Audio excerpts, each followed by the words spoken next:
Oldu. Ona Hamza balam, ona çempiyon boluşun menen şu önörüme seversin balam. Dagı Kırgız'ın jelegin biletip Kuday buyursa olimpiyskiy çempiyon bolgun. Kırgız'ın keregi jaragan jakşı palbanlardan bolgun balam. Jolun joldu bolsun, ırışın palban bolsun. Ardayım şu Kırgız'ın namısını kodotluyor. Bizden belek ardayım şunu atındağı palvan, özündağı palvan jakşılık gündürüme bilip öyle bolam.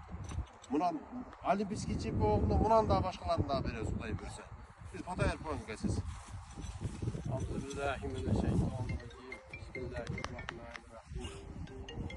Allah Teala'ga çeksiz maktallar olsun. Peygamberimiz sallallahu aleyhi ve sellem'e salam salavatlar şükürler olsun.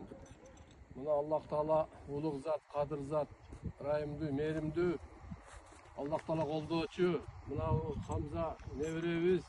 Allah Teala Kudayım buna dünya yüzüne tanılgan barbis ha. Sambis bolup çıkıp atat. Allah Teala uşuların ömürlerini uzun kılgan bolsun.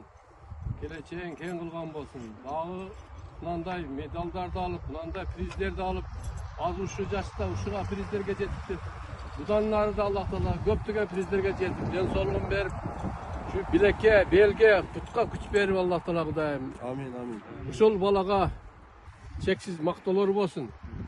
Daim palvanlar atağı çıkkan, eli jerin çıkargan, Kırgızstan'ın çıkargan, nemesin bayrağın götürgen jakşı jigitlerden bolup ösüp Allah nasip kılgan bolsun.